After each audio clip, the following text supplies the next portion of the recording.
Bonjour à tous et bienvenue dans le fil d'actualité des éditions Francis Lefebvre. Comme toute personne, chaque salarié bénéficie de la liberté d'expression, y compris sur des sujets se rapportant à l'entreprise. Avec l'omniprésence des moyens de communication connectés, cette expression peut avoir une large audience. Quels sont les contours de cette liberté afin qu'elle s'exerce sans porter préjudice à l'employeur? Au sommaire, 1. Application de la liberté d'expression dans l'entreprise. 2. Limite à la liberté des salariés. 3. Quelques exemples. 4. Expression sur Internet. Attention à la publicité. Top chrono, c'est parti. Le salarié est-il libre de s'exprimer à propos de l'entreprise? La liberté d'expression est une liberté publique qui autorise tout salarié à s'exprimer notamment sur l'organisation et le fonctionnement de l'entreprise ainsi que sur ses conditions de travail. Il peut le faire dans l'entreprise, mais également hors de celle-ci. Dans l'entreprise, à l'occasion de réunions, d'entretiens, au détour d'une conversation ou d'un échange de mails.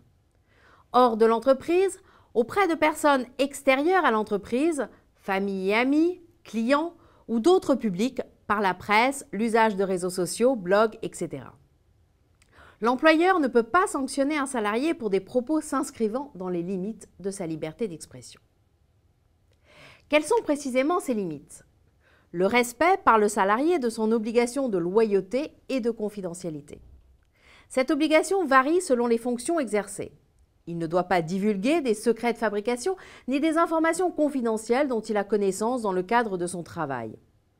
L'absence d'abus. Les propos tenus ne doivent pas avoir de caractère injurieux, diffamatoire, excessif ou vexatoire. L'appréciation de l'abus peut varier en fonction de plusieurs facteurs. La teneur des propos, les responsabilités exercées par le salarié, le contexte dans lequel les propos sont tenus, l'audience. Lorsqu'un salarié fait un usage abusif de sa liberté d'expression, il commet une faute qui peut justifier le prononcé d'une sanction allant jusqu'au licenciement. Quelques exemples. Un cadre de direction dispose d'une large liberté de parole dans le cercle restreint du comité direction. On attend même de lui qu'il donne son avis sur certains choix stratégiques. Il ne peut donc pas être sanctionné s'il critique la politique de l'entreprise, même en des termes vifs. En revanche, il abuse de sa liberté d'expression s'il met en cause publiquement la compétence et la légitimité des dirigeants sociaux. Autre exemple, l'abus peut être écarté en présence de propos qui, a priori excessifs, s'inscrivent dans un climat conflictuel ou s'il existe, dans l'entreprise, une liberté de ton couramment admise. Enfin, la publicité donnée à des critiques de l'entreprise peut caractériser un abus. Tel est le cas lorsqu'un collègue est nommément mis en cause ou que les propos tenus nuisent à l'image de l'entreprise. Expression en ligne, attention à la publicité. De plus en plus de contentieux portent sur l'expression des salariés sur Internet, sur un blog, un réseau social ou un autre site Internet. Les juges examinent alors au cas par cas la publicité donnée aux propos litigieux en fonction du paramètre des critères de confidentialité du compte d'un réseau social.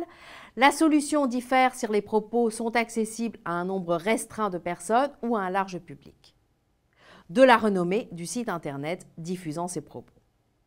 En effet, des critiques faisant l'objet d'une grande publicité peuvent porter préjudice à l'entreprise.